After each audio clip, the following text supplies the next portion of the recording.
السلام عليكم ورحمة الله وبركاته. الحمد لله رب العالمين والصلاة والسلام على رسوله الأمين وعلى آله وصحبه أجمعين وعلى من اتبعهم بإحسان إلى يوم الدين أما بعد. أعوذ بالله من الشيطان الرجيم. بسم الله الرحمن الرحيم. إني وجدت امرأة تملكهم وأوتيت من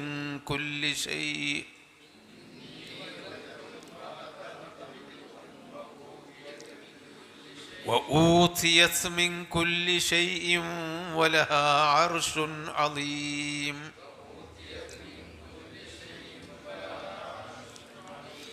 وجدتها وقومها يسجدون للشمس من دون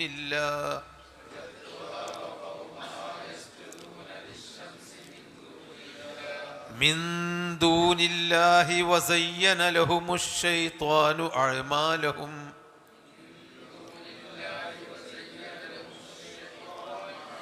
فصدهم عن السبيل فهم لا يهتدون. ألا يسجدوا لله الذي يخرج الخبأ في السماوات والأرض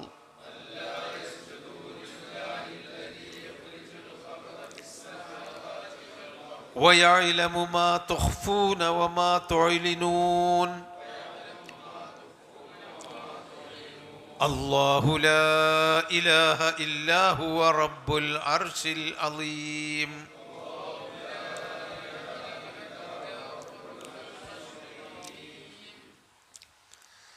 ഇപ്പോൾ സുലൈമാൻ നബി അലൈഹിസ്സലാമയുടെയും അദ്ദേഹത്തിൻ്റെ ഭരണപരമായ കാര്യങ്ങളുടെയും മുഅ്ജിസത്തുകളായി അള്ളാഹു പഠിപ്പിക്കുന്ന ചില സംഭവങ്ങളാണ് കഴിഞ്ഞ ആയത്തുകളിൽ പഠിച്ചത്.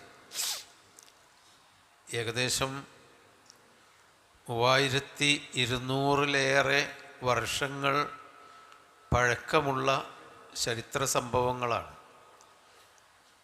ഇതിന് പ്രത്യേകമായ തെളിവുകളൊന്നും കാണാൻ കഴിയില്ല ഈ ചരിത്രത്തിന്, കാരണം അത്രയും പുരാതനമാണ്. എന്നാലും മുൻകഴിഞ്ഞ വേദഗ്രന്ഥങ്ങളിൽ ഇതിൻ്റെ കൃത്യമായ തെളിവുകളുണ്ട്. ചില കാര്യങ്ങൾ അങ്ങനെയാണല്ലോ, നമുക്ക് എന്താണ് ഇതിൻ്റെ തെളിവ് എന്ന് ചോദിച്ചാൽ വേദഗ്രന്ഥങ്ങളിൽ അതുണ്ട്. അപ്പോൾ വേദഗ്രന്ഥങ്ങളും അതിൻ്റെ അനുയായികളുമെല്ലാം കാലാകാലവും ഒരു സംഭവത്തെ തന്നെ നേർക്കുനേരെ ആഖ്യാനിക്കുക, അതൊക്കെ കളവ് പറയുക എന്നത് സംഭവിക്കൂല. മറ്റൊന്ന് സബഉമായി ബന്ധപ്പെട്ട ഒരു ചരിത്രം ഇതിലുണ്ട്. അതായത് യമനാണ് മധ്യപൗരസ്ത്യ ദേശത്തെ സാംസ്കാരിക കേന്ദ്രം. ഉത്ഭവം അവിടെ നിന്നാണ്. അറബികളുടെയും ഉത്ഭവം യമനിൽ നിന്നാണ്. യമനികളാണ് യഥാർത്ഥത്തിൽ അറബികൾ എന്ന് പറയുന്നത്. നബി സല്ലല്ലാഹു അലൈഹി വസല്ലമയുടെ പിതാമഹനായ, അറിയപ്പെട്ടയിടത്തോളം 20ാമത്തെ പിതാമഹനായ അദ്നാൻ, അവരൊക്കെ യമനിൽ നിന്ന് മാറി താമസിച്ച് ജസീറത്തുൽ അറബിലേക്ക് ഇങ്ങോട്ടെത്തിയതാണ്. ഇസ്മായിൽ അലൈഹിസ്സലാമിൻ്റെ ഭാര്യ കുടുംബം യമനുകാരാണ്. അപ്പോൾ യമനിലുണ്ടായിരുന്ന പുരാതന ഭരണകൂടമാണ് സാബ രാജ്ഞിയുടെ ഭരണകൂടം. ഹിമ്യർ എന്നാണ് ആ പഴയ പുരാതന ഗോത്രത്തിൻ്റെ പേര്. ഹിമ്യരികൾ എന്നാണ്. ഹിമ്യരികൾ, ഹ മീം യാ റാ, ഹിമ്യർ എന്നാണ് പറയുക. അപ്പം ഹിമ്യർ കുടുംബത്തിലെ ഒരു പുരാതന യമനിലെ വാസികളായിരുന്നു. അവിടെയുണ്ടായിരുന്ന രാജാവിൻ്റെ രാജകുടുംബത്തിന് സബ ആണ് അവരുടെ തലസ്ഥാനം. ആ സബയിലുണ്ടായിരുന്ന ഒരു രാജ്ഞിയായിരുന്നു ബൽഖീസ്.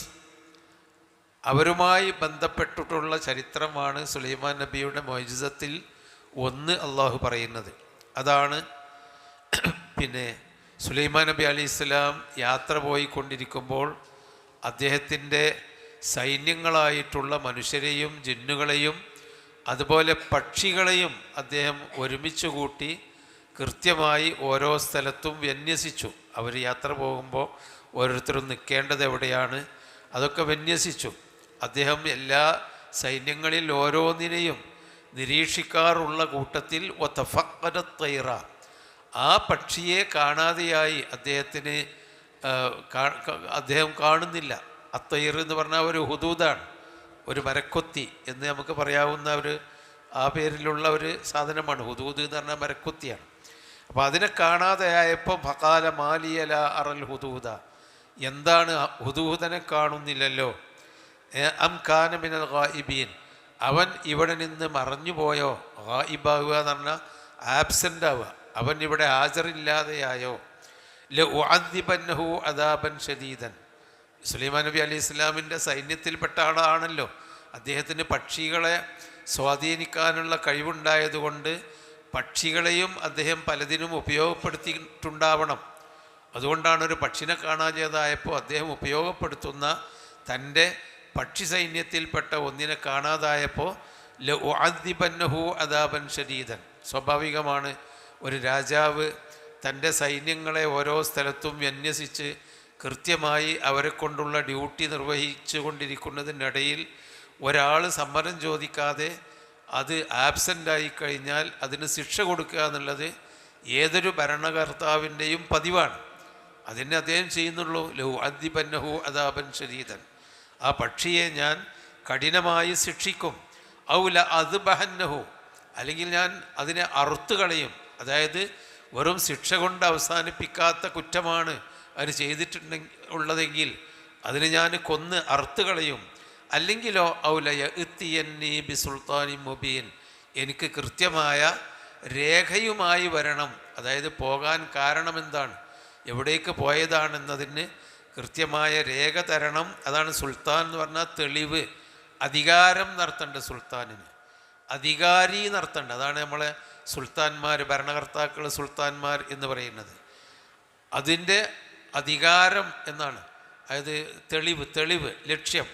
അപ്പോൾ കൃത്യമായ തെളിവ് കൊണ്ടുവന്ന് തരണം, പോയതിൻ്റെ കാരണം ബോധിപ്പിക്കണം എന്ന് പറഞ്ഞു. ഫമക്കസ ഗൈറ ബഈദിൻ, അധിക ദൂരെയല്ലാത്ത സമയം ആ പക്ഷി അവിടെ കഴിച്ചുകൂട്ടി എന്ന് പറഞ്ഞാൽ അധികം കഴിയുന്നതിൻ്റെ അധികം താമസിച്ചിട്ടില്ല. ആബ്സൻസ്, അവൻ്റെ അഭാവം അധികം താമസിച്ചിട്ടില്ല പക്ഷിയുടെ. ഫഖാല, അങ്ങനെ അത് വന്നപ്പോൾ ചോദിച്ചപ്പോൾ ഫഖാല, പക്ഷി പറഞ്ഞു, അഹത്തു ബിമാലം ത്വഹിത്ത് ബിഹി, താങ്കൾ മനസ്സിലാക്കാത്ത ഒരു കാര്യം ഞാൻ മനസ്സിലാക്കിയിട്ടുണ്ട്. അഹത്ത എന്ന് പറഞ്ഞാൽ കൃത്യമായി മനസ്സിലാക്കുന്ന, ചുറ്റി എന്നാണ് അതിന് പറയാം.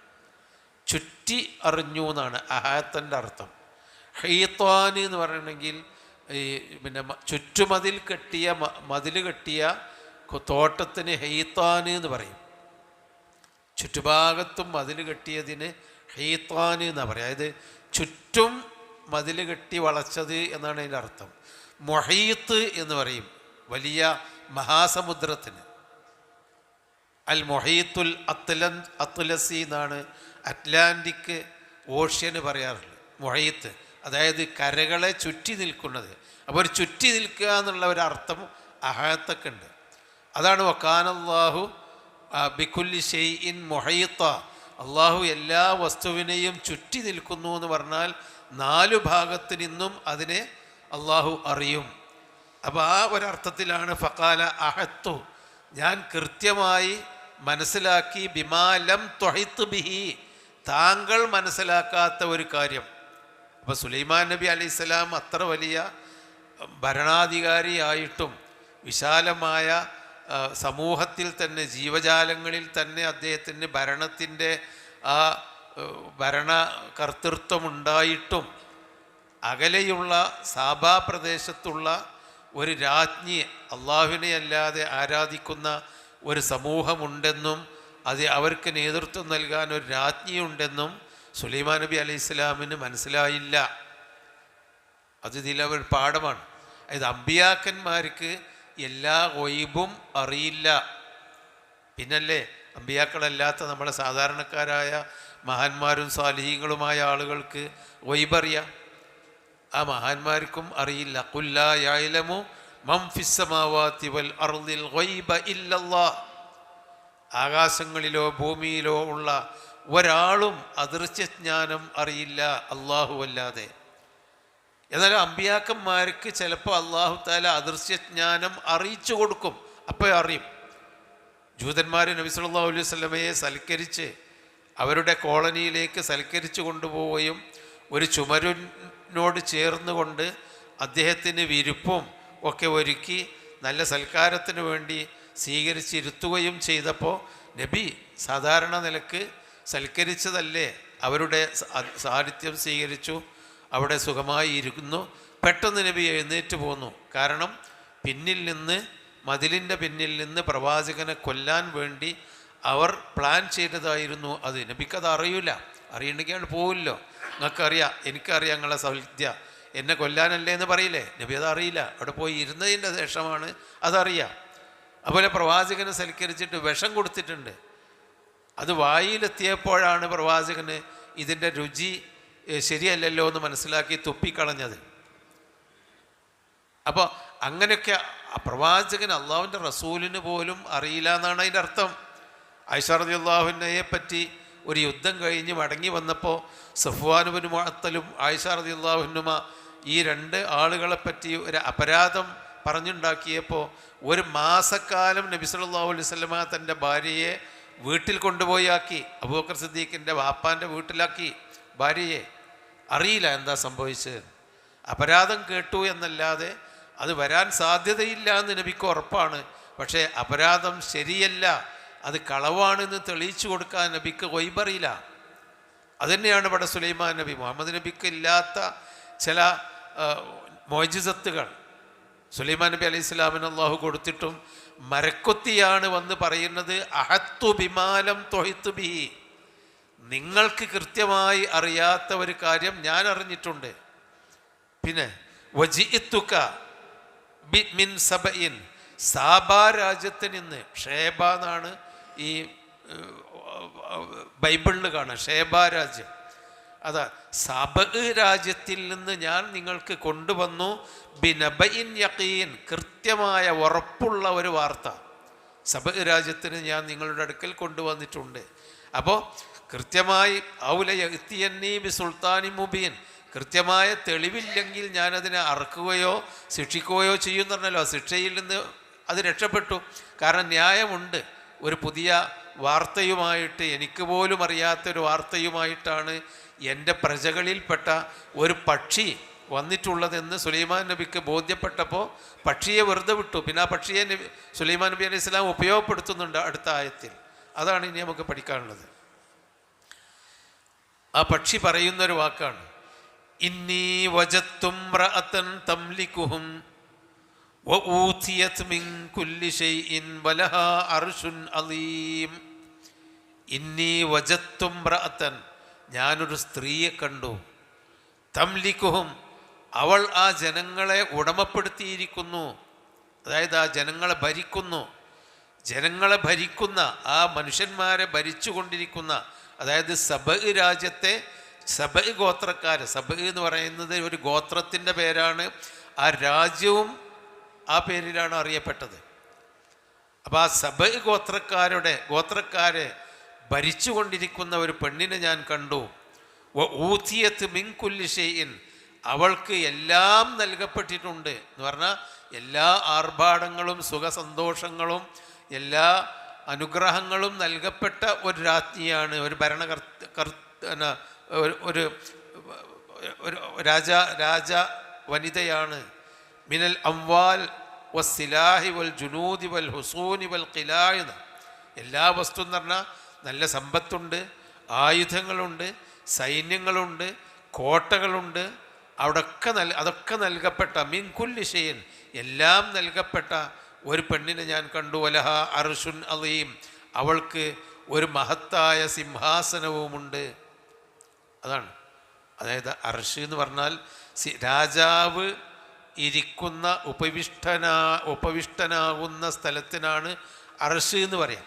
അതിപ്പോൾ നമ്മളെ രാജാക്കന്മാരുടെ അർശ് എന്ന് പറഞ്ഞാൽ നമുക്ക് ഊഹിക്കാവുന്ന ഒരു ഉന്നതമായ ഭരണപീഠം. എന്നാൽ അള്ളാഹുവിൻ്റെ അർശ് എന്ന് പറഞ്ഞത് നമുക്ക് അറിഞ്ഞുകൂടാ. അല്ലാഹുമ്മ ലാ ഇലാഹ ഇല്ലല്ലാഹു അലിജുൽ അലീം, ലാ ഇലാഹ ഇല്ലല്ലാഹു റബ്ബുൽ അർശിൽ അലീം എന്ന് പറഞ്ഞല്ലോ. ആ അർശ്, മഹത്തായ അർശിൻ്റെ റബ്ബ്, അള്ളാഹുവിൻ്റെ അർശ് എങ്ങനെ നമുക്ക് അറിഞ്ഞുകൂടാ. ഏതായിരുന്നാലും ആ അർശ് ഒലഹാ അർശുൻ അലീം, അവൾക്ക് വലിയ ഭരണപീഠമുണ്ട്, ആ അർശിലാണ് അവൾ കഴിഞ്ഞുകൂടുന്നത് എന്ന് ആ പക്ഷി പറയുകയാണ്. വജത്തുവ. അപ്പം നമ്മൾക്ക് തോന്നും ഇതൊക്കെ ഒരു കടങ്കഥകളായിട്ടോ അല്ലെങ്കിൽ കെട്ടുകഥകളായിട്ട് പക്ഷി സംസാരിക്കുന്നു എന്നൊക്കെ. പക്ഷേ അള്ളാഹു നബിമാർക്ക് കൊടുത്ത മുഅ്ജിസത്ത് നോക്കുകയാണെങ്കിൽ ഇതിലൊന്നും വലിയ പ്രശ്നമില്ല. ഇത് ബുദ്ധിക്ക് യോജിക്കാത്തതിൻ്റെ പേരിൽ നമ്മൾ ഖുർആനിനൊക്കെ തള്ളുകയാണെങ്കിൽ, യൂനുസ് നബി അലൈഹി സ്വലാമിനെ വിഴുങ്ങിയ മത്സ്യം അത് കരയിൽ കൊണ്ടുപോയി തള്ളി എന്ന് നമുക്ക് കാണാം. മൂസാ നബി അലൈഹി സ്വലാമിനെ മുമ്പിൽ കടല് രണ്ട് പിളർപ്പായി എന്ന് നമുക്ക് കാണാം. അതൊക്കെ ഖുർആൻ പറയുന്നതാണ്. ലൂത്ത് നബി അലൈഹി സ്വലാം നോഹ് നബി അലൈഹി സ്വലാമിൻ്റെ കാലത്ത് മരുഭൂമിയിൽ വെള്ളം പൊങ്ങി, എന്നിട്ട് എല്ലാവരും മുങ്ങി നശിച്ചു, കപ്പലിലുള്ളവരല്ലാത്തവരെല്ലാം. ഇതൊക്കെ നമ്മൾ പഠിച്ചിട്ടുണ്ട്. അതൊന്നും നമുക്ക് ബുദ്ധിക്ക് ഉൾക്കൊള്ളാൻ കഴിയാത്തതാണ്. ഒരു മരുഭൂമിയിൽ കപ്പലുണ്ടാക്കുന്ന പ്രവാചകൻ, ആണിമരവും ഒക്കെ വെച്ചിട്ടൊരു കപ്പലുണ്ടാക്കുന്ന നബി, ഇതെന്തിനാണ് മരുഭൂമിയിൽ കപ്പലെന്ന് നാട്ടുകാർ നോക്കിച്ചിരിച്ച് ബഹളം കൂട്ടിയപ്പോഴും ശാന്തനായി ക്ഷമാശീലനായി കപ്പൽ നിർമ്മാണം പൂർത്തിയാക്കി. പിന്നീട് മഴ പെയ്യുന്നു, ഉറവ് പൊട്ടുന്നു, വെള്ളം പൊങ്ങുന്നു. ഇതൊക്കെ ഒരുതരം വിശ്വസിക്കാനാവാത്ത കഥകളായി നമ്മൾ കാണേണ്ടതില്ല. നേരെമറിച്ച് അള്ളാഹുവിൽ വിശ്വസിക്കുന്ന, അമ്പിയാക്കന്മാരിൽ വിശ്വസിക്കുന്ന, ഖുർആനിൽ വേദഗ്രന്ഥങ്ങളിൽ വിശ്വസിക്കുന്നവർക്ക് ഈ പറഞ്ഞത് അള്ളാഹുവിൻ്റെ വചനമാണ് എന്നതുകൊണ്ട് അത് ശരി തന്നെയാണ്. അതാണ് പറയുന്നത്, ഇന്നി വജത്തും റഅതൻ തംലികുഹും വഊതിയത് മിൻ കുല്ലി ഷൈഇൻ വലഹാ അർശുൻ അലീം. സാബാ രാജ്യക്കാരെ ഭരിക്കുന്ന, ഭരണം നടത്തുന്ന എല്ലാ സുഖസൗകര്യങ്ങളും നൽകപ്പെട്ട വലിയ സിംഹാസനമുള്ള ഒരു സ്ത്രീയെ ഞാൻ കണ്ടു. വജത്തുഹ, അവളെ ഞാൻ കണ്ടു. വഖൗമഹ, അവളുടെ ജനതയെയും. യസ്ജുദൂന ലിശംസി, സൂര്യന് സുജൂദ് ചെയ്യുന്നു അവർ. അപ്പോൾ അവർ സൂര്യാരാധകന്മാരാണ്. ഇബ്രാഹിം നബി അലൈഹി സ്വലാമിൻ്റെ കാലത്ത് നക്ഷത്രങ്ങളെയും സൂര്യനെയും ആരാധിക്കുന്ന ആളുകളായിരുന്നു അദ്ദേഹത്തിൻ്റെ സമൂഹം എന്ന് കാണാം. അപ്പോൾ ലോകത്ത് ഓരോ കാലഘട്ടത്തിലും പ്രകൃതി വസ്തുക്കളെ ആരാധിക്കുന്ന സമ്പ്രദായം എല്ലാ കാലത്തിലും ഉണ്ടായിട്ടുണ്ട്. അപ്പോൾ സൂര്യനെ ആരാധിക്കുന്നവർ ഇന്നും ഉണ്ട് എന്നാണ് പറയുന്നത്. ഏതായാലും മുഹമ്മദ് നബി സല്ലല്ലാഹു അലൈഹി വസല്ലമയുടെ കാലത്തും ഉണ്ടായിരുന്നു. അതുകൊണ്ടാണ് 3 നേരം നിങ്ങൾ വെറുതെ നമസ്കരിക്കരുത് എന്ന് നബി സല്ലല്ലാഹു അലൈഹി വസല്ലമ പഠിപ്പിച്ചു. നമുക്ക് എപ്പോഴും സുന്നത്ത് നിസ്കരിക്കാം. ഇപ്പം നമുക്കറിയുന്ന സുന്നത്ത് പറഞ്ഞാൽ മഗ്‌രിബിൻ്റെ ശേഷം, ഇശാൻ്റെ ശേഷം, ളുഹറിന് മുമ്പും ശേഷമൊക്കെ ഉള്ള റവാത്തിബ് സുന്നത്തുകൾ, പിന്നെ ദുആ നമസ്കാരം, രാത്രി നമസ്കാരം, ഇതൊക്കെയുള്ള സുന്നത്ത്. പിന്നെ പള്ളിയിൽ തഹിയ്യത്ത് വന്നാൽ, പള്ളി കയറുമ്പോൾ എന്തായിരുന്നാലും നമ്മളൊരു തഹിയ്യത്ത് നമസ്കരിക്കണം. അതല്ല, ഫർദ് നമസ്കാരത്തിൻ്റെ സമയമാണെങ്കിൽ ആ പള്ളിയിൽ കയറിയാൽ ആദ്യം ചെയ്യുന്നത് നിസ്കാരമായിരിക്കണം എന്ന്, അതേ ഉള്ളൂ. പള്ളിയിൽ കയറിയാൽ നമ്മൾ ചെയ്യുന്ന ആദ്യത്തെ പണി നിസ്കാരമായിരിക്കണം. അപ്പോൾ ളുഹറിന് വാങ്ക് കൊടുത്ത് നമ്മൾ പള്ളിയിൽ വരികയാണെങ്കിൽ ആദ്യം നമ്മൾ വന്നിട്ട് 2 റക്അത്തോ അല്ലെങ്കിൽ 4 റക്അത്ത്, ളുഹറിന് മുമ്പുള്ള 4 റക്അത്ത് സുന്നത്ത് നമസ്കാരം നമ്മൾ നിസ്കരിക്കുകയാണെങ്കിൽ അത് തന്നെയാണ് പള്ളീൻ്റെ തഹിയ്യത്ത്. അതല്ല, നമ്മൾ പള്ളിയിൽ വന്ന് നോക്കുമ്പോൾ ജമാഅത്ത് തുടങ്ങിയിരിക്കണം. അപ്പോൾ നമ്മൾ ആ പള്ളി നിസ്കാരത്തിൽ പങ്കെടുത്താലോ, അത് തന്നെയാണ് തഹിയ്യത്ത്. ആ ഫർദ് നമസ്കാരം തന്നെയാണ് തഹിയ്യത്ത്. വെറുതെ ഇരിക്കരുത്. അതല്ല, അതിനൊന്നും സമയമായിട്ടില്ല എങ്കിലോ നമുക്ക് 2 റക്അത്ത് തഹിയ്യത്ത് നമസ്കരിക്കാം. അത് കഴിഞ്ഞിട്ട് എപ്പോഴും നമുക്ക് നമസ്കരിക്കാം. പള്ളിയിലോ വീട്ടിലോ എല്ലാ സമയത്തും വുളു എടുത്താൽ നമുക്ക് നമസ്കരിക്കാം. ബഅദ കുല്ലി വുളുഇൻ സുന്നത്തുൻ, എല്ലാ വുളുവിൻ്റെ ശേഷവും സുന്നത്തുണ്ട്. നമുക്കതങ്ങനെ കണ്ടുകൊണ്ട് വെറുതെ ഇങ്ങനെ എന്താ വെറുതെ കാര്യമില്ലാതെ നിസ്കരിക്കണമെന്ന് തോന്നിപ്പോവും. അങ്ങനെ നിസ്കാരമുണ്ട്. അതൊക്കെ ഹറമുകളിലൊക്കെ ചെന്നാൽ ഇബാദത്തിൽ മുഴുകിയിരിക്കുന്ന ആളുകൾ നമസ്കരിച്ചു കൊണ്ടേയിരിക്കും, കൂടുതൽ എത്രയും നമസ്കരിക്കാം. പക്ഷേ 3 സമയത്ത് കാരണമില്ലാതെ നമസ്കരിക്കരുത്. അതാണ് സുന്നത്തും മുത്തലഖത്ത് എന്ന് പറഞ്ഞാൽ ഉപാധിയില്ലാത്ത നമസ്കാരം. ഉപാധിയുള്ള നമസ്കാരം ലോറിൻ്റെ മുമ്പ്, ശേഷം മഗ്‌രിബിൻ്റെ ശേഷം, ഇശാൻ്റെ ശേഷം, സലാത്ത്, ഉളൂവിൻ്റെ നമസ്കാരം, അതുപോലെ പിന്നെ തഹിയ്യത്ത് നമസ്കാരം, അതൊക്കെ ഓരോരോ ഉപാധികളുള്ള നമസ്കാരമാണ്. എന്നാൽ മുത്തലഖത്ത് നിരുപാധികമായ വെറുതെ നമസ്കരിക്കുമ്പോൾ 3 സമയത്ത് നമസ്കരിക്കാൻ പാടില്ല. ഒന്ന്, സൂര്യൻ ഉദിച്ചു ഉയരുന്ന, സൂര്യൻ്റെ ആ വട്ടം അങ്ങനെ പൊങ്ങി വരുന്ന സമയത്ത്, അത് പൊങ്ങി മുഴുവനായി പൊങ്ങി അല്പം മുകളിലെത്തി ചൂടായി തുടങ്ങുമ്പോൾ, സൂര്യൻ്റെ ചൂട് മനുഷ്യർക്ക് അനുഭവപ്പെടുമ്പോൾ നിസ്കരിക്കണം. അതേതാ? ളുഹാ നമസ്കാരം. നമസ്കരിക്കണം. ഇനി പള്ളിയിൽ ഒരാൾ ഇരിക്കുകയാണെങ്കിൽ അവിടെ സുബഹി നിസ്കാരം കഴിഞ്ഞ് പ്രാർത്ഥനയിലായി മുഴുകി അവിടെ തന്നെ ഇരുന്ന് അത് സൂര്യൻ പൊങ്ങി ഷുറൂക്ക് എന്ന് വായിച്ചിട്ട് കാണാമല്ലോ സമയം, ആ ഷുറൂക്കിൻ്റെ സമയമായി അല്പം കൊണ്ട് ഉയർന്നു കഴിഞ്ഞാൽ നമ്മൾ 2 റക്അത്ത് കൂടിയാണ് നമസ്കരിച്ച് പോയാൽ അതിൻ്റെ പേരാണ് സലാത്തു ഷുറൂക്ക്. അതല്ല, സാധാരണ നമ്മൾ വീട്ടിലേക്ക് പോകും, സുബഹയൊക്കെ നിസ്കരിച്ച് കഴിഞ്ഞാൽ വീട്ടിലേക്ക് പോകുമ്പോഴത്തേന് ഇരിക്കുന്നത് ആളുകൾ കുറച്ചുണ്ടാവുള്ളൂ. അവർക്ക് അവരുടെ നിസ്കാരം സലാത്തു ഷുറൂക്കാണ്. അതിനൊരു പ്രത്യേകത എന്താ? ആ സുബഹിൻ്റെ തുടർച്ചയായിട്ട് പള്ളിയിൽ തന്നെ പ്രാർത്ഥനയായി കഴിച്ചുകൂട്ടി 2 റക്അത്ത് നിസ്കാരം കഴിഞ്ഞിട്ടാണ് പോയി. അതെപ്പോഴാണ്? സൂര്യൻ ഉദിച്ച് അല്പം ഉയർന്ന് അതിൻ്റെ ചൂട് പുറത്തേക്ക് വരുന്ന സമയം എന്ന് പറഞ്ഞാൽ ഉദിച്ചൊരു 1/4 മണിക്കൂറൊക്കെ കഴിയുമ്പോഴാണ്. അത് നമ്മൾ കൃത്യം നമുക്ക് പറയാൻ പറ്റില്ല. ഓരോ സൂര്യൻ്റെ അയനങ്ങൾക്കനുസരിച്ച്, സൂര്യൻ്റെ ദിശകൾക്കനുസരിച്ച് അതിൻ്റെ ചൂടിൻ്റെ വ്യത്യാസം കാണും. അതാണ് സലാത്ത് ഷുറൂഖ്. അതല്ല, നമ്മൾ അങ്ങനെ പള്ളിയിൽ തന്നെ ഇരിക്കുന്നില്ല എങ്കിൽ നമ്മൾ പോയി പിന്നെ വീട്ടിലെത്തി നമ്മൾ ഒരു ചായ ഒക്കെ കുടിച്ച് കുറച്ച് കഴിഞ്ഞിട്ട് ഒരു 8 മണി 9 മണിക്കാവുമ്പോൾ ഒരു നമസ്കാരം നമസ്കരിക്കുന്നതാണ്. ഏതാണ്? സലാത്തുല്ലുഹ, മധ്യാഹ്നം സമയത്ത് നിസ്കരിക്കുന്നത്. അതൊക്കെ സുന്നത്തുകളാണ്. വെറുതെ നിസ്കരിക്കുന്ന നമസ്കാരം ഒരു കാരണവുമില്ലാത്തതാണ് മുത്തലഖ്. ആ മുത്തലഖായ സുന്നത്ത് സൂര്യൻ ഉദിച്ചു വരുമ്പോൾ നമസ്കരിക്കരുത്. കാരണം സൂര്യാരാധകന്മാർ നമസ്കരിക്കുന്ന സമയമാണ്. അപ്പം നമസ്കാരം ഹറാമാണ്.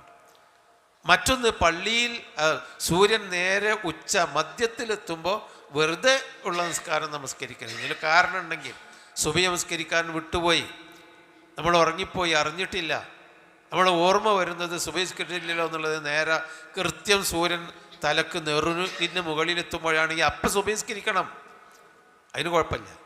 നേരെ മറിച്ച് വെറുതെ ആ സമയത്ത് നിസ്കരിക്കരുത്. പിന്നെ സൂര്യൻ അസ്തമിച്ച് അങ്ങനെ താഴോട്ട് പോകുമ്പോഴും നമസ്കരിക്കാൻ പാടില്ല. ഇതാണ് നിസ്കാരം ഹറാമായ 3 സമയങ്ങൾ. അത് യാതൊരു കാരണവുമില്ലാത്ത നമസ്കാരമാണ്.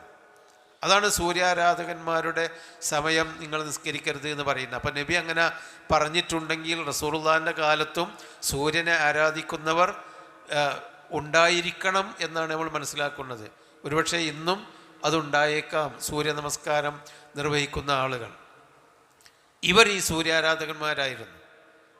ഇബ്രാഹിം നബി അലൈഹി സ്വലാമിൻ്റെ കാലത്തും സൂര്യാരാധകന്മാരുണ്ടായിരുന്നു. അതുകൊണ്ടാണല്ലോ ഇദ്ദേഹം ചന്ദ്രനെ നോക്കിയിട്ട് ഇതാണ് എൻ്റെ റബ്ബ് എന്ന് പറയുന്നു.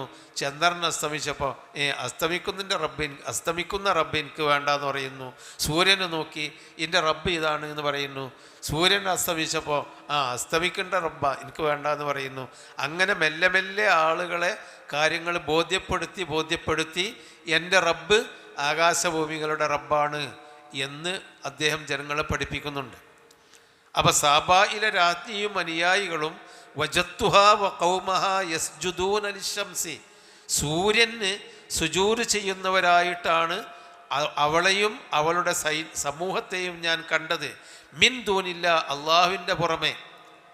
അള്ളാഹിനെയല്ല, ഷംസിനാണ് സുജൂദ് ചെയ്യുന്നത്. വസയ്യന ലഹുമുശ് ശൈത്താനു, പിശാച്ച് അവർക്ക് ഭംഗിയാക്കി സീനത്താക്കി കൊടുത്തു. അഴ്മാലഹും, അവരുടെ പ്രവർത്തനങ്ങളെ. അതാണ് നല്ലത്, അതാ ശരി എന്ന് അവർ നല്ല നിലക്ക് അംഗീകരിച്ച് അവർ സന്തോഷിച്ചുകൊണ്ട് നമസ്കരിക്കുകയാണ്. ഫസദ്ദഹും അനിസബീൽ, അങ്ങനെ പിശാച്ച് അവരെ വഴിയിൽ നിന്ന് തടഞ്ഞിരിക്കുന്നു. സദ്ദ എന്ന് പറഞ്ഞാൽ തടഞ്ഞു എന്ന്. അനിസബീൽ, നേരായ മാർഗത്തിൽ നിന്ന് അവരെ തടഞ്ഞു. ഫഹും ലാ യഹ്തദൂൻ, അവർ നേർമാർഗത്തിലെത്തുകയില്ല. അവർക്ക് നേർമാർഗം കാണാൻ കഴിയാത്ത വിധം അവർ പിശാച്ച് അവരെ തടഞ്ഞു നിർത്തി ഇതന്നെയാണ് ശരി എന്ന് മനസ്സിലാകുന്ന ഒരു അവസ്ഥയിൽ അവർ എത്തിയിട്ടുണ്ട്. ഇത് തെറ്റാണ് എന്നുള്ളൊരു ബോധ്യം ഉണ്ടെങ്കിൽ ഇത് മാറും, അല്ലെങ്കിൽ ഒരു വിവരമില്ലെങ്കിലും മാറും.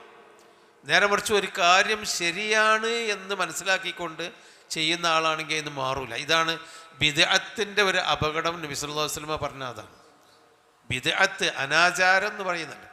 ദീനിൽ നബി സല്ലല്ലാഹു അലൈഹി വസല്ലമ പഠിപ്പിക്കാത്ത പുതിയതായി കൊണ്ടുവന്ന അനാചാരങ്ങൾ, ഇത് വഹും യഹ്സിബൂന അന്നഹും യഹ്സിനൂന സുൻഅ, അവർ ശരിയാണ് എന്ന് വിചാരിച്ചു കൊണ്ടാണ് അത് ചെയ്യുന്നത്. ഇപ്പം 27-ാം രാവിന് അല്ലെങ്കിൽ റമദാനിലെ ഒറ്റയിട്ട രാവുകളിൽ, വിശുദ്ധമായ രാവുകളിൽ അവൻ പള്ളിയിലിരുന്നോ സ്വന്തം വീട്ടിലിരുന്നോ ആരാധനകളിൽ മുഴുകേണ്ട ലൈലത്തുൽ ഖദ്ർ പ്രതീക്ഷിക്കുന്ന രാവാണ്. അത് ചെയ്യാത്ത ഒരാളോട് അങ്ങനെ റമദാനിൽ ഇങ്ങനെ ആകാൻ പാടിഞ്ഞിട്ടോ, നമുക്ക് ലൈലത്തുൽ ഖദ്ർ എന്നൊരു വിശുദ്ധ രാത്രിയുണ്ട്, അതുകൊണ്ട് എല്ലാ ദിവസവും ആരാധിക്കണം എന്ന് പറഞ്ഞാൽ വിവരമില്ലാത്ത ഒരാളൊരു പക്ഷേ അതങ്ങനെ ആരാധനയിലൊക്കെ മുഴുകിയിരിക്കും. എന്നാൽ 27-ാം രാവിനാണ് പാടത്തേക്ക് ഇറങ്ങിയിട്ട് സലാത്ത് ചെല്ലേണ്ടത് എന്ന് വിശ്വസിക്കുന്ന ഒരാൾ നീ എന്ത് പറഞ്ഞു കൊടുത്താലും ഓന് ആ നിലക്ക് പോകില്ല. കാരണം ഓൻ അതാണ് ശരിയെന്ന് മനസ്സിലാക്കി കഴിഞ്ഞു. അപ്പം അതാണ് ബിദ്അത്ത്. ജനങ്ങൾ വിടൂല. ഏതൊരു അനാചാരമുണ്ടെങ്കിൽ അത് ജനങ്ങളെ ബിദ്അത്ത് നിന്ന് ഒഴിവാവില്ല. അവന് സന്മാർഗത്തിലെത്താൻ വളരെ പണിയാണ്. കാരണം അതാണ് ദീന് എന്നാണ് അവർ മനസ്സിലാക്കുന്നത്. അതാണ്. അപ്പം അതാണ് ഫസദ്ദഹും അൻസബീലി ഫഹും ലാ യഹ്തദൂൻ, അവർ ഹിദായത്തിലാവുകയില്ല. അള്ളാഹുവിൻ്റെ മഹത്തായ ഭാഗ്യം ഉണ്ടെങ്കിലേ ബിദ്അത്തുകളിൽ നിന്ന് ആളുകൾ രക്ഷപ്പെടുള്ളൂ. ഒരുപാട് ബിദ്അത്തുകൾ സമൂഹത്തിൽ വരുന്നുണ്ട്. ഇതാവട്ടെ, ഏതായിരുന്നാലും അങ്ങനെ ഒരു സമൂഹം സൂര്യാരാധകന്മാരായിട്ടുള്ള ഒരു രാജ്ഞിയും കൂട്ടരും അവിടെ ഉണ്ടെന്ന് ഈ ജീവി പറഞ്ഞു കൊടുത്തു. എന്നിട്ട് അത് തന്നെ പറയാണ്, അല്ലാ യസ്ജുദൂ ലില്ലാഹില്ലദീ യുഖ്രിജുൽ ഖബ്അ ഫിസ്സമാവാതി വൽ അർദ്.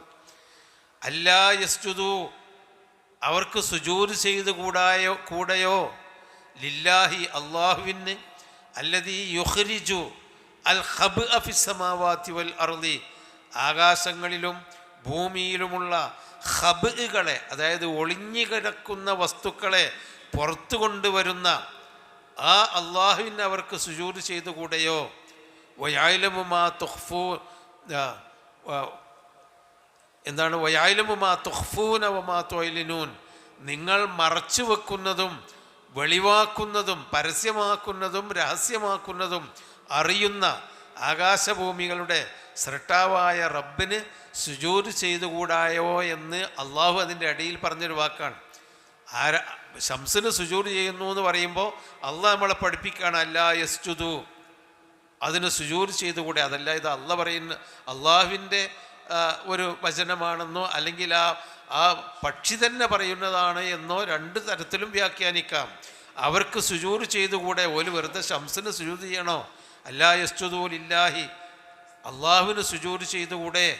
അല്ലത് യുഖ്രിജുൽ ഖബ് എന്ന് പറഞ്ഞാൽ മറഞ്ഞിരിക്കുന്നത്, കാണാതിരിക്കുന്നത്, ഫിസ്സമാവാതി വൽ അർദി, ആകാശഭൂമിയിലുള്ള ഖബുകളായിട്ടുള്ള, അതായത് ജീവജാലങ്ങൾ, ചെടികൾ, വിത്തുകൾ, മുളകൾ, വെള്ളം, ഒളിഞ്ഞിരിക്കുന്ന ഭൂമിയിലുള്ള വെള്ളം, അതൊക്കെ പുറത്തു കൊണ്ടുവരുന്ന, അദൃശ്യമായി ഒളിഞ്ഞിരിക്കുന്ന വസ്തുക്കളെ പുറത്തു കൊണ്ടുവരുന്ന ആ റബ്ബിന് സുജൂദ് ചെയ്തുകൂടെ അവർക്ക്? വയഅലമു മാ തുഖ്ഫൂന വമാ തുഅ്ലിനൂൻ, നിങ്ങൾ മറച്ചു വെക്കുന്നതും വെളിവാക്കുന്നതും അറിയുന്ന റബ്ബിന് സുജൂദ് ചെയ്തുകൂടെ എന്ന് പറയുകയും, എന്നിട്ട് അള്ളാഹുവിനെ പറ്റിയാണ് പറയുക, അല്ലാഹു ലാ ഇലാഹ ഇല്ലാഹു, അള്ളാഹു അവനല്ലാതെ ആരാധനക്കർഹൻ മറ്റാരുമില്ല, ഹുവ റബ്ബുൽ അർശിൽ അലീം, മഹത്തായ സിംഹാസനത്തിൻ്റെ റബ്ബ്, രക്ഷിതാവാണ് ആ അള്ളാഹു, അവനെ മാത്രമാണ് ആരാധിക്കേണ്ടത് എന്ന് ഈ പക്ഷിയുടെ സംസാരം അള്ളാഹു ഇവിടെ ഉദ്ധരിക്കുകയാണ്. അപ്പോൾ സുലൈമാൻ നബി അലൈഹിസ്സലാം പറയുന്നു, ഖാല, അദ്ദേഹം പറഞ്ഞു, സനൻളുറു അസദഖ്ത അം കുന്ത മിനൽ കാദിബീൻ. കാണാതായപ്പോൾ എവിടെയെന്നൊക്കെ ചോദിച്ചു. തെളിവേറ്റ് വന്നിട്ടില്ലെങ്കിൽ ശിക്ഷിക്കുന്നൊക്കെ പറഞ്ഞല്ലോ. അപ്പോൾ ഈ തെളിവും കൊണ്ടാണ് പക്ഷി വന്നത്, ഇങ്ങനെയൊക്കെ സംഭവം ഉണ്ട് എന്ന് പറഞ്ഞു കൊടുത്തു. അപ്പോൾ സുലൈമാൻ നബി പറയാം, സനൻളുറു, നാം നോക്കിക്കൊള്ളാം. നളറ എന്ന് പറഞ്ഞാൽ നോക്കി. അപ്പോൾ നമുക്ക് നോക്കാം. സനൻളുറു, നമുക്ക് വഴിയെ നോക്കാം. അസദഖ്ത, നീ സത്യമാണോ പറഞ്ഞത്, അം കുൻത മിനൽ കാദിബീൻ, അല്ലെങ്കിൽ നീ കളവാണോ പറഞ്ഞത് എന്ന് നമുക്ക് നോക്കാം എന്ന് ഹുദ്ഹുദിനോട് സുലൈമാൻ നബി അലൈഹിസ്സലാം പറഞ്ഞിട്ട് ആ പറഞ്ഞത് പക്ഷിയുടെ ഈ വർത്തമാനം ശരിയോ തെറ്റോ നോക്കാം എന്ന് പറഞ്ഞ് പക്ഷിയുടെ കയ്യിൽ ഒരു കത്ത് കൊടുത്തയക്കുകയാണ്. ഇത് ഹബി കിതാബി. അപ്പോൾ പക്ഷിൻ്റെ കയ്യിൽ കത്ത് കൊടുത്തയച്ചു എന്നത് നമുക്കൊരു അത്ഭുതമുള്ള കാര്യമൊന്നുമല്ല. അത് തപാൽ പ്രസ്ഥാനത്തിൻ്റെ ചരിത്രം പരിശോധിച്ച് നോക്കിയാൽ ആദ്യകാലത്ത് പക്ഷികളെയാണ്, പ്രാവുകളെയാണ് അവർ കത്തയക്കാൻ വേണ്ടി ഉപയോഗപ്പെടുത്തിയിരുന്നത് എന്നുള്ളത് പഴയ ഇതിലൊക്കെ കാണാം. അതെല്ലാവരും അംഗീകരിക്കുന്ന കാര്യമാണ്. അപ്പോൾ അതന്നെയാണ് സുലൈമാൻ നബി അലൈഹി സ്വലാം ചെയ്യുന്നത്. അതാണ് ഇദ്ഹബ്, നീ പോക്. പക്ഷിയോട് പറയാം ഇദ്ഹബ് ബി കിതാബി ഹാദ. അത് ഓതുമ്പോൾ ഇദ്ഹബ് ബി കിതാബി, 2 ബാ വന്നപ്പോൾ ഇദ്ഹബ് ബി കിതാബി ഹാദ, ആദ്യത്തെ ബാഇനെ രണ്ടാമത്തെ ബായിലേക്ക് ഇദ്ഗാം ചെയ്യുക, അതായത് ലോപിപ്പിക്കണം. ഇദ്ഹബ് ബി കിതാബി ഹാദ, എൻ്റെ ഈ കിതാബ്, ഈ രേഖയും കൊണ്ട് നീ പോക്. ഫഅൽഖിഹി ഇലൈഹിം, എന്നിട്ട് അവരിലേക്ക്, ആ സമൂഹത്തിലേക്ക് ഈ രേഖ, ഈ കത്ത് നീ അൽഖി, ഇട്ടുകൊടുക്ക്. അൽഖിഹി ഇലൈഹിം, അവരിലേക്ക് ഇട്ടുകൊടുക്കുക, ആ സമൂഹത്തിന് കൊടുക്കുക. പറഞ്ഞാൽ സമൂഹത്തിനെ അറിയിക്കാൻ വേണ്ടി. അതിപ്പോൾ രാജ്ഞിക്കായിരിക്കും കൊടുക്കുക. ഫഅൽഖിഹി ഇലൈഹിം സുമ്മ തവല്ല അൻഹും, എന്നിട്ട് നീ അവരിൽ നിന്ന് അല്പം പിന്തിരിഞ്ഞ് നിൽക്ക്. ഒരു രാജാവിൻ്റെ അടുത്ത് ഒരു കത്ത്, മറ്റൊരു രാജാവ് കത്ത് കൊടുത്തയക്കുമ്പോൾ അതവിടെ കൊടുത്തിട്ട് അതിൻ്റെ മറുപടി അറിയാൻ വേണ്ടി എന്താ മറുപടി പറയുന്ന അറിയാൻ വേണ്ടി ഒരു മര്യാദ മാറി നിൽക്കുമല്ലോ. നമ്മളിപ്പോൾ ഒരു വലിയ ആളെടുത്തൊരു അപേക്ഷ, കലക്ടറെടുത്തൊരു അപേക്ഷ കൊണ്ടുപോയി കൊടുത്താൽ അദ്ദേഹത്തിൻ്റെ കയ്യിൽ കൊടുത്ത് നമ്മളൊരു ഭാഗത്തേക്ക് മര്യാദയോടുകൂടി മാറി നിൽക്കും, അദ്ദേഹം ഒന്ന് വായിച്ചിട്ട് മറുപടി കിട്ടാൻ വേണ്ടി. അതാ ഒരു അവസരമാണ്. ഫഅൽഖിഹി ഇലൈഹിം, ഈ കത്തും കൊണ്ട് പോ, എന്നിട്ട് ഫഅൽഖിഹി ഇലൈഹിം, അവരിലേക്ക് നീ ഇട്ടുകൊടുക്ക്. സുമ്മ തവല്ല അൻഹും, പിന്നെ അവരിൽ നിന്ന് അല്പം മാറി നിൽക്ക്, പിന്തിരിഞ്ഞ് നിൽക്ക്. ഫൻളുർ, എന്നിട്ട് നോക്ക്. മാദാ യർജിഊൻ, അവർ എന്താണ് തിരിച്ചു പറയുന്നത്, മറുപടി പറയുന്നത്, അല്ലെങ്കിൽ മടക്കം എന്താണ്, എന്തും കൊണ്ടാണ് അവർ മടക്കുന്നത് നിന്നെ, എന്ത് പറഞ്ഞിട്ടാണ് നിന്നെ മടക്കുന്നത്, എന്താണ് അവർ. റജാ എന്ന് പറഞ്ഞാൽ മറുപടി പറഞ്ഞു എന്നാണ് ഇവിടെ ശരിയായ അർത്ഥം. മാദാ യർജിഊൻ, എന്താണ് അവർ മറുപടി പറയുന്നത് എന്ന് നോക്ക് എന്ന് സുലൈമാൻ നബി അലൈഹിസ്സലാം എന്ന നിർദ്ദേശത്തോടുകൂടി കത്ത് കൊടുത്തയച്ചു. പിന്നെ ആ കത്ത് ഏതായിരുന്നാലും ആ കത്തിൽ എന്താണുള്ളത് എന്ന് പിന്നീട് വരുന്നുണ്ട്.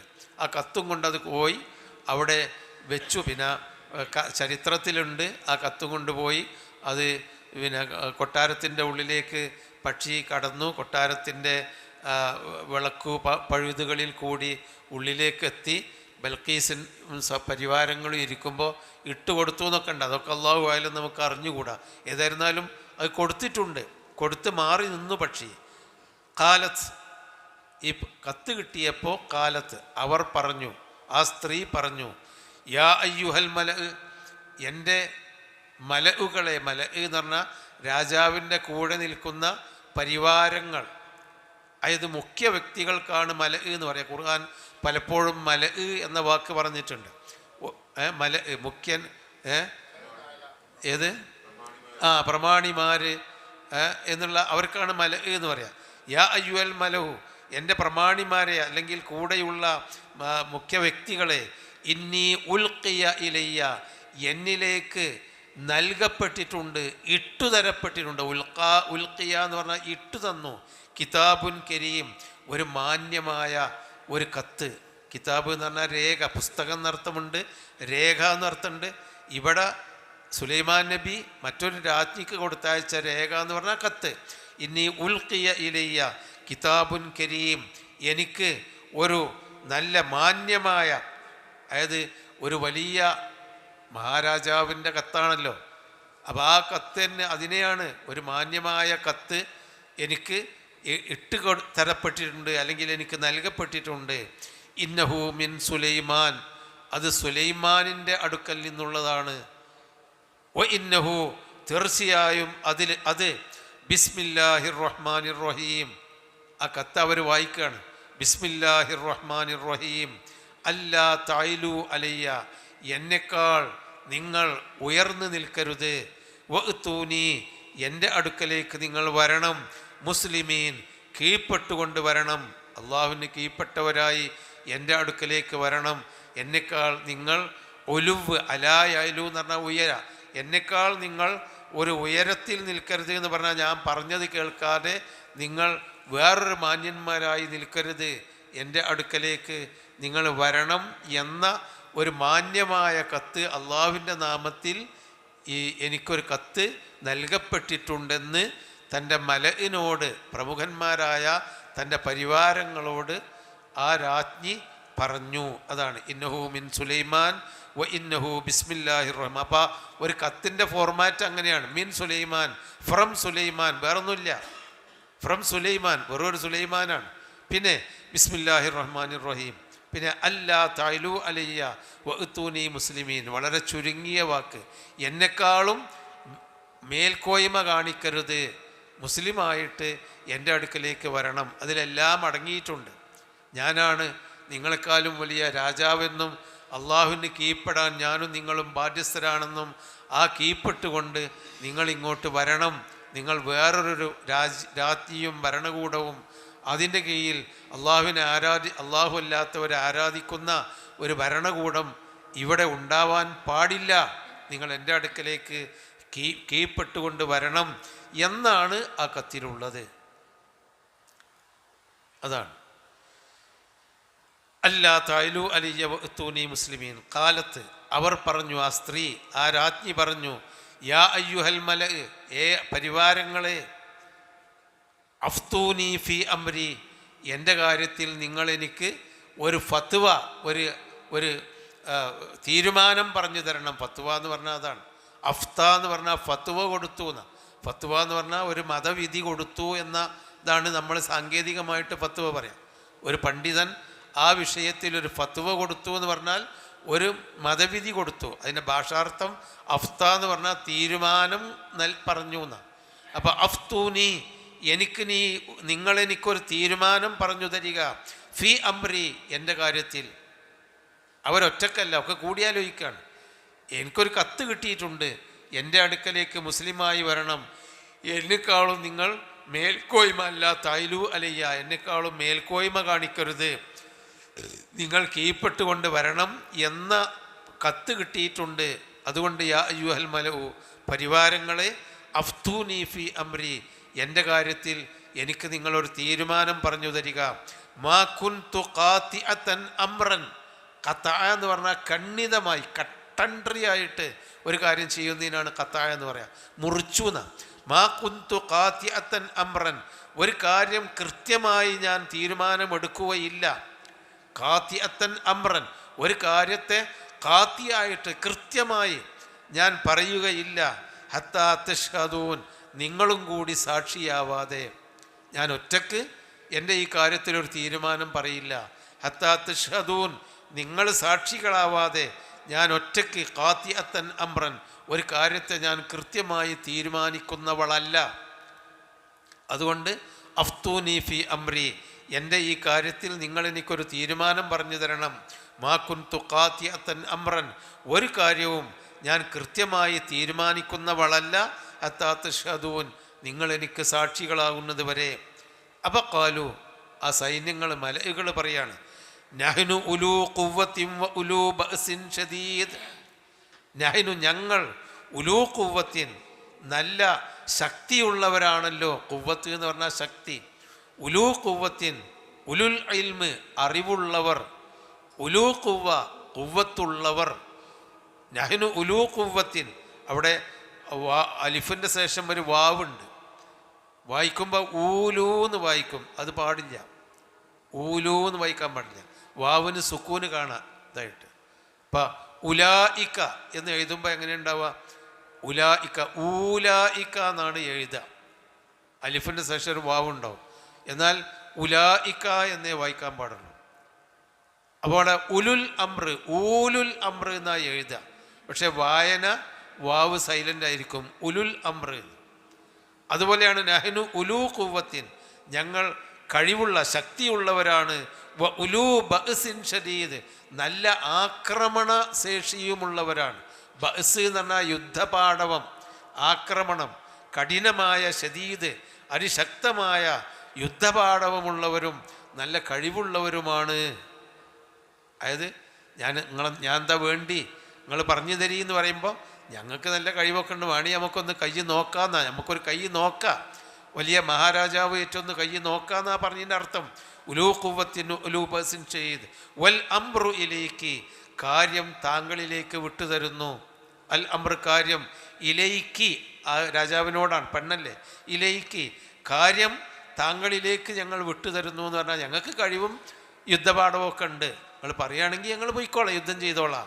വൽ അംറു ഇലൈക്കി, തീരുമാനം, അവിടെ അംർ എന്ന് പറഞ്ഞാൽ തീരുമാനം, അല്ലെങ്കിൽ കൽപ്പന, കൽപ്പന താങ്കളിലേക്കാണ് ഞങ്ങൾ തരുന്നത്, അതിന് താങ്കളുടെ കൽപ്പന ഞങ്ങൾ സ്വീകരിക്കും. ഫൻളുരി, നിങ്ങൾ നോക്കണം, മാരാ തെമുരീൻ, തെമുരീൻ നിങ്ങൾ എന്താണ്, അമറ യഅ്മുറു തെമുറു തെമുരീന, താങ്കൾ എന്താണ് കൽപ്പിക്കുന്നതെന്ന് നിങ്ങൾ തന്നെ നോക്ക്. നിങ്ങൾ നോക്കിയിട്ട് നിങ്ങൾ പറയും എന്താ കൽപ്പന, ഞങ്ങൾ റെഡിയാണ്, ഞങ്ങൾക്ക് കഴിവുള്ളുണ്ട്, യുദ്ധപാഠവുമുണ്ട് എന്ന് സൈന്യങ്ങൾ സമ്മതം മൂളി, വേണ്ടി വന്നാൽ യുദ്ധം ചെയ്യാം, പക്ഷേ തീരുമാനം നിങ്ങളുടേതാണ്. വൽ അംറു ഇലൈക്കി, തീരുമാനം കൽപ്പന നിങ്ങളിലേക്കാണ്. ഫമാദാത്ത് മുരി ഫൽനുരി മാദാത്ത് മുരീൻ, നിങ്ങൾ എന്താണ് കൽപ്പിക്കുന്നതെന്ന് നിങ്ങൾ തന്നെ കാണണം എന്ന് പറഞ്ഞു. കാലത്ത് അപ്പോൾ ആ സ്ത്രീ രാജ്ഞി പറഞ്ഞു, ഇന്നൽ മുലൂക്ക, നിശ്ചയം രാജാക്കന്മാർ, മലിക്ക് മുലൂക്കാണ്, ഇന്നൽ മുലൂക്ക നിശ്ചയം രാജാക്കന്മാർ, ഇദാ ദഖലൂ ഖറിയത്തൻ, അവർ ഒരു ഗ്രാമത്തിൽ കടന്നു വന്നാൽ, ഖറിയത്ത് എന്ന് പറഞ്ഞാൽ ആൾവാസമുള്ള പ്രദേശം, അപ്പോൾ ഒരു ആൾവാസമുള്ള പ്രദേശത്തേക്ക് അവർ കടന്നു വന്നാൽ അഫ്സദൂഹ, ആ രാജ്യത്തെ അവർ നശിപ്പിക്കും.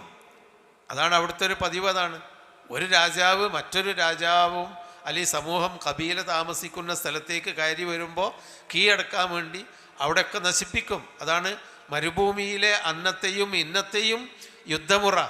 അതാണ് രാജാക്കന്മാർ ഇദാ ദഖലൂ ഖറിയത്തൻ, ഒരു ഗ്രാമത്തിലേക്ക് കയറി വന്നാൽ അഫ്സദൂഹ, ആ ഗ്രാമത്തെ മുഴുവനും അവർ നശിപ്പിക്കും.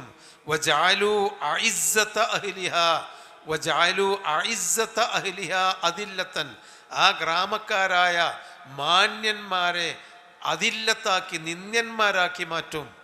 അവിടെയുള്ള രാജാക്കന്മാരും പരിവാരങ്ങളും അടങ്ങുന്ന വലിയ മാന്യന്മാരായ അഇസ്സത്ത്, അസീസുകളായ ആളുകളെ അതില്ലത്തൻ, നിന്ദ്യന്മാരാക്കി മാറ്റും. അതാണ് ഭരണകർത്താക്കൾ യുദ്ധം ചെയ്യാൻ വേണ്ടി വന്നുണ്ടാവുന്ന അവസ്ഥ. പിന്നെ വകദാലിക യഫ്അലൂൻ, അപ്രകാരമാണ് അവർ ചെയ്യുക. അപ്പം എന്ത് വേണം? അപ്പോൾ അവർക്ക് ധൈര്യമില്ല.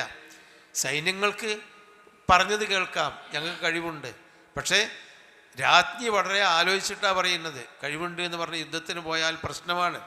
കാരണം രാജാക്കന്മാർ കയറി വന്ന ഒക്കെ നശിപ്പിക്കും. അവിടെയുള്ള മാന്യന്മാരെ പിടിച്ച് ആദ്യം തന്നെ അവർ നിന്ദ്യന്മാരാക്കി മാറ്റും. പിന്നെ പ്രജകൾക്കൊന്നും ചെയ്യാൻ കഴിയില്ലോ. അതാണ് രാജാക്കന്മാർ കയറി വന്നാലുള്ള അവസ്ഥ എന്ന് അവർ തൻ്റെ സൈന്യങ്ങളോട് പറഞ്ഞു. അപ്പോൾ ബുദ്ധിയും വിവേകവും ഉൾക്കാഴ്ചയുമുള്ള ഒരു രാജ്ഞിയായിരുന്നു അവൾ എന്നാണ് ഇതിൽ നിന്ന് മനസ്സിലാകുന്നത്. സൈന്യങ്ങൾ ഞങ്ങൾ യുദ്ധം ചെയ്യാൻ തയ്യാറാന്ന് പറഞ്ഞപ്പോൾ എന്നാൽ നമ്മളെ ഭരണകൂടത്തിന് വേണ്ടി യുദ്ധം ചെയ്യാന്നല്ല പറഞ്ഞത്. അതിൻ്റെ വരും വരായികകൾ നേരത്തെ മനസ്സിലാക്കി.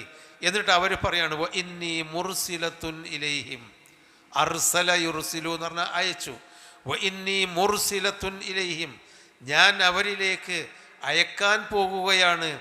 ബി ഹദിയത്തിൻ, ഹദിയ ചില സമ്മാനങ്ങൾ, ഹദിയ സമ്മാനങ്ങൾ, ഞാൻ കുറച്ച് സമ്മാനങ്ങൾ അയക്കുകയാണ്. ഫനാദിറത്തുൻ, എന്നിട്ട് നോക്കിയിരിക്കുകയാണ്. ബിമ യർജിഉൽ മുർസലൂൻ, ആ അയക്കപ്പെട്ടവർ എന്തും കൊണ്ടാണ് മടങ്ങുക എന്ന് നോക്കിയിരിക്കുകയാണ്, കാത്തിരിക്കുകയാണ്. അപ്പോൾ അവർ ചിന്തിക്കുന്നത് ഒരു രാജ്ഞിക്ക് കത്തയച്ചതാണ്, തിരിച്ച് ഇങ്ങോട്ട് വരണം. അപ്പോൾ ഈ രാജ്ഞി വിലപിടിപ്പുള്ള സമ്മാനങ്ങളുമായി ഒരു സംഘത്തെ രാജാവിൻ്റെ അടുക്കലേക്ക് അയക്കുകയാണ്. അവരുടെ പ്രതീക്ഷ ഖുർആൻ വ്യാഖ്യാതാക്കൾ പറയുന്നുണ്ട്, ഇങ്ങനെയുള്ള സന്ദർഭത്തിൽ അവരുടെ പതിവ് ഒരു സത്യസന്ധനായ ആദർശത്തിന് വേണ്ടി നിൽക്കുന്ന രാജാവാണെങ്കിൽ ഹദിയ സ്വീകരിക്കൂല. നേരെ മറിച്ച് ആളുകളൊക്കെ വെട്ടിപ്പിടിച്ച് അവരുടെ സ്വത്ത് കീഴടക്കാൻ ആഗ്രഹിക്കുന്ന രാജാവാണെങ്കിൽ ഹദിയ കിട്ടിക്കഴിഞ്ഞാൽ അതും സമ്മതിച്ച് ശരി, ഓട് നമുക്ക് കീഴിലായി നമ്മളെ ഹദിയൊക്കെ തന്ന് അവളെ പണം കൊണ്ട് ഒതുങ്ങിപ്പോവും, ആക്രമിക്കാൻ പോവില്ല, കാശ് കിട്ടിയാൽ ആക്രമിക്കാൻ പോവില്ല. നേരെ മറിച്ച് ഈ ബൽഖീസ് രാജ്ഞി പറഞ്ഞു എന്ന് വ്യാഖ്യാതാക്കൾ പറയുന്ന കഥയിലുണ്ട്, അഹ്ലു കിതാബികൾ പറഞ്ഞു കൊടുത്ത കഥയായിരിക്കാം പറയുന്നത്, ഇദ്ദേഹം പ്രവാചകനാണെങ്കിൽ ഹദിയ സ്വീകരിക്കൂല. ഒരു പ്രവാചകന് ജനങ്ങളിൽ നിന്ന് പണം വാങ്ങിയിട്ട് അദ്ദേഹത്തിൻ്റെ പ്രബോധന പ്രവർത്തനങ്ങൾ നിർത്തിവെക്കൂല. നേരെ മറിച്ച് പ്രവാചകനല്ലാത്ത രാജാവാണെങ്കിൽ ഞാൻ ഇത്രയധികം ഹദിയ കൊടുത്തയക്കുമ്പോൾ അത് വാങ്ങി നമ്മളോടുള്ള ആക്രമണം നിർത്തും. അതല്ലെങ്കിൽ പ്രവാചകനാണെങ്കിൽ അത് ഹദിയ അംഗീകരിക്കൂല. അതാ ഇന്നി മുർസിലത്തുൻ ഇലൈഹിം ഹദിയത്തൻ, ഞാൻ അവരിലേക്ക് ഹദിയ കൊടുത്തയക്കുകയാണ്. ബി ഹദിയത്തിൻ, ഹദിയയും കൊണ്ട് ഞാൻ ആളുകളെ അയക്കുകയാണ്. ഫനാദിറത്തുൻ, എന്നിട്ട് നോക്കിക്കാത്തിരിക്കുകയാണ്. ബിമയർജുൽ മുർസലൂൻ, ആ അയക്കപ്പെട്ട ആളുകൾ എന്തുകൊണ്ടാണ് മടങ്ങുന്നതെന്ന് നോക്കിയിരിക്കുകയാണ്. ഹദിയ സ്വീകരിച്ചു, സന്തോഷം, ഇനി ഞങ്ങൾ വരുന്നില്ല, നിങ്ങൾ സുഖമായി ഭരിച്ചോളി എന്നാണ് പറയുന്നതെങ്കിൽ മനസ്സിലാക്കുക ഇത് സാധാ രാജാവാണ്, പേടിക്കാനില്ല. അതല്ല ഹദിയ വേണ്ടാന്നും പറഞ്ഞ് തിരിച്ചയക്കുകയാണെങ്കിലോ ഇത് പേടിക്കണം. അദ്ദേഹം കാശിനു വേണ്ടിയോ അല്ലെങ്കിൽ മറ്റു രാജാക്കന്മാരുടെ സ്വത്തിനു വേണ്ടിയോ അല്ല, ഇത് മറ്റെന്തിനോ വേണ്ടിയാണ് എന്ന് ബോധ്യപ്പെടാം. ഫലമ്മാ ജാ സുലൈമാൻ, അങ്ങനെ സുലൈമാൻ്റെ അടുക്കലേക്ക് ചെന്നപ്പോൾ ആ ഹദിയയും കൊണ്ട് ജാ സുലൈമാൻ നബിയുടെ അടുക്കലേക്ക് ചെന്നപ്പോൾ കാല, അദ്ദേഹം പറഞ്ഞു, എന്താ പറഞ്ഞത്? അതുമിദ്ദൂനനീ ബിമാലിൻ, നിങ്ങൾ എന്നെ സമ്പത്ത് കൊണ്ട് സഹായിക്കുകയാണോ? അമദ്ദ എന്ന് പറഞ്ഞാൽ സഹായിച്ചു അല്ലെങ്കിൽ നൽകി എന്നാണ്. അതുമിദ്ദൂനനീ ബിമാലിൻ, നിങ്ങൾ എന്നെ സമ്പത്ത് കൊണ്ട് സഹായിക്കുകയാണോ? ഫമാ ആതാനി അല്ലാഹു, എനിക്ക് അല്ലാഹു തആല നൽകിയത്, ഫമാ ആതാനി അല്ലാഹു ഖൈറും മിമ്മാ ആതാക്കും, നിങ്ങൾക്ക് അവൻ നൽകിയതിനേക്കാളും ഉത്തമമായതാണ് എനിക്ക് അല്ലാഹു നൽകിയത്. നിങ്ങൾക്ക് നൽകിയത് പണമാണ്, സമ്പത്താണ്, കുറേ മുത്തുകളും രത്നങ്ങളും അതുപോലെ കുറേ സ്വർണങ്ങളുമായിട്ടാണ് സുലൈമാൻ നബിക്ക് രാജ്ഞി അയച്ചത് എന്ന് വ്യാഖ്യാതാക്കൾ പറഞ്ഞത് കാണാം. അപ്പോൾ സുലൈമാൻ നബി പ്രതികരിക്കുന്നത് അതുമിദ്ദൂനനീ ബിമാലിൻ, എനിക്ക് നിങ്ങൾ പണം കൊണ്ട് എന്നെ നിങ്ങൾ സഹായിക്കുകയാണോ? ഫമാ ആതാനി അല്ലാഹു, എനിക്ക് അല്ലാഹു നൽകിയത് ഖൈറും മിമ്മാ ആതാക്കും, നിങ്ങൾക്ക് നൽകിയതിനേക്കാളും ഖൈറാണ്. കാരണം നുബുവത്താണ് സുലൈമാൻ നബിക്ക് അല്ലാഹു കൊടുത്തത്. ഓൾക്ക് കൊടുത്തത് ആരാ? ബൽഖീസിന് കൊടുത്തത് സമ്പത്താണ്. ഇവിടെ നുബുവത്താണ് കൊടുത്തത്, അതിനേക്കാളും വലിയതാണ്. നിങ്ങളെ പണം എനിക്ക് വേണ്ട. ബൽ അൻതും, പക്ഷേ നിങ്ങൾ ബി ഹദിയത്തിക്കും തഫ്രഹൂൻ, നിങ്ങളുടെ ഹദിയ കൊണ്ട് നിങ്ങൾ സന്തോഷിച്ചു കൊള്ളുക. നിങ്ങളെ ഹദിയ കൊണ്ട് സന്തോഷിക്കുകയാണ്. എനിക്ക് നിങ്ങളെ ഹദിയ കൊണ്ട് ഒരു സന്തോഷവുമില്ല, അതിനേക്കാളും ഖൈറായത് എൻ്റെ അടുക്കലുണ്ട്. ഇർജി ഇലൈഹിം, ആ ഹുദുഹുദനോടാ പറയുന്നത്, ഇർജി ഇലൈഹിം, നീ അവരിലേക്ക് തന്നെ മടങ്ങിച്ചെല്ല്. റജഅ യർജിഉ ഇർജി ഇലൈഹിം, നീ അവരിലേക്ക് മടങ്ങിച്ചെല്ല്. എന്നിട്ട് പറയണം ഫലനഅ്തിയന്നഹും, നിശ്ചയം നാം അവരുടെ അടുത്തേക്ക് ചെല്ലും, ബിജുനൂദിൻ, ഒരു സൈന്യങ്ങളെയും കൊണ്ട്, ലാ ഖിബല ലഹും ബിഹാ, ആ സൈന്യത്തിൻ്റെ മുമ്പിൽ പിടിച്ചു നിൽക്കാൻ അവർക്ക് കഴിയില്ല. അതാ ഇർജി ഇലൈഹിം, നീ അവരിലേക്ക് മടങ്ങിച്ചെല്ലണം. ഫലനഅ്തിയന്നഹും, എന്നിട്ട് പറയണം ഫലനഅ്തിയന്നഹും ബിജുനൂദിൻ ലാ ഖിബല ലഹും ബിഹാ, നിങ്ങൾക്ക് ലാ ഖിബല ലഹും ബിഹാ എന്ന് പറഞ്ഞാൽ അതിനെ മുഖാബല നടത്താൻ, അഭിമുഖീകരിക്കാൻ, നിങ്ങൾക്ക് തടുത്തു നിർത്താൻ കഴിയാത്ത ഒരു സൈന്യവും കൊണ്ട് ഞാൻ നിങ്ങളുടെ അടുക്കലേക്ക് വരുന്നതാണ്. വലനുഖ്രിജന്നഹും മിൻഹാ, ആ നാട്ടിൽ നിന്ന് നാം നിങ്ങളെ പുറത്താക്കുക തന്നെ ചെയ്യും. അതില്ലത്തൻ, നിന്ദ്യന്മാരായിക്കൊണ്ട്, വഹും സാഗിറൂൻ, അവർ വളരെ ചെറിയവരായി, സാഗിർ എന്ന് പറഞ്ഞാൽ നിസ്സാരന്മാരായി, നിന്ദ്യന്മാരായി, ആ നാട്ടിൽ നിന്ന് നിങ്ങളെ ഞാൻ പുറത്താക്കും എന്ന് പോയി പറ എന്ന് ആ ജീവിയോട്, പക്ഷിയോട് അവർ പറഞ്ഞു.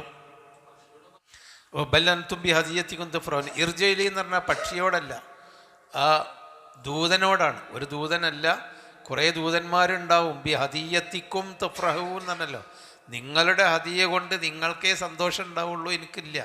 ഇർജി ഇലൈഹിം എന്ന് പറഞ്ഞാൽ ആ റുസ്, ദൂതന്മാരുടെ കൂട്ടത്തിൽ അവരോട് പറയുമ്പോൾ അതിൻ്റെ ഒരു നേതാവ് ഉണ്ടാവും, ആ നേതാവിനോടാണ്. ഇർജി ഇലൈഹിം, നീ അവരിലേക്ക്, പക്ഷിയോടല്ല, അസ്തഗ്ഫിറുല്ലാഹ്.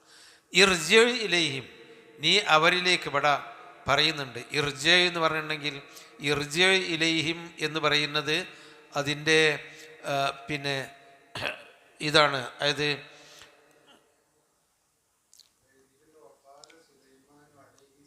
ഇർജ ഇലൈഹിം ബി ഹദിയത്തിക, നിന്റെ ഹദിയയും കൊണ്ട് നീ അവരുടെ അടുക്കലേക്ക് മടങ്ങ്. ബി ഹദിയത്തിക എന്നതിൻ്റെ തഫ്സീർ. അപ്പം നിന്റെ ഹദിയ എന്ന് പറഞ്ഞാൽ ഉദൂതൻ്റെതല്ലല്ലോ, ആ വന്ന ആളുടേതാണല്ലോ. അപ്പം അതിൻ്റെ നേതാവിനോടാണ് പറയുന്നത് ഇർജി ഇലൈഹിം, അവരിലേക്ക് നീ മടങ്ങ്. ഫലനഅ്തിയന്നഹും, നാം അവരുടെ അടുക്കലേക്ക് വരുക തന്നെ ചെയ്യും. ബി ജുനൂദിൻ, ജുന്തുകളെയും കൊണ്ട്. ജുന്ത് എന്ന് പറഞ്ഞ സൈന്യം. ലാ ഖിബല ലഹും, അവർക്ക് നേരിടാൻ പറ്റാത്ത ഒരു സൈന്യം, നേരിടാൻ കഴിയാത്ത ഒരു സൈന്യവും കൊണ്ടുവരും. ബിഹ, അതിനെക്കൊണ്ട് അവർക്ക് നേരിടാൻ കഴിയില്ല. വല നുഖ്രിജന്നഹും മിൻഹ, ആ നാട്ടിൽ നിന്ന്, സഭാ രാജ്യത്ത് നിന്ന് അവരെ നാം പുറത്തിറക്കുക തന്നെ ചെയ്യും, പുറത്താക്കുക തന്നെ ചെയ്യും. അതില്ലത്തൻ, നിന്ദ്യന്മാരായിക്കൊണ്ട്. വഹും സാഗിറൂൻ, അവർ നിസ്സാരന്മാരായി, നിന്ദ്യന്മാരായി പുറത്താക്കും എന്ന് സുലൈമാൻ നബി അലൈഹി സ്വലാം അവരോട്, അവരുടെ നേതാവിനോട് പറഞ്ഞു. കാല ആ എങ്ങനെ ആ ആ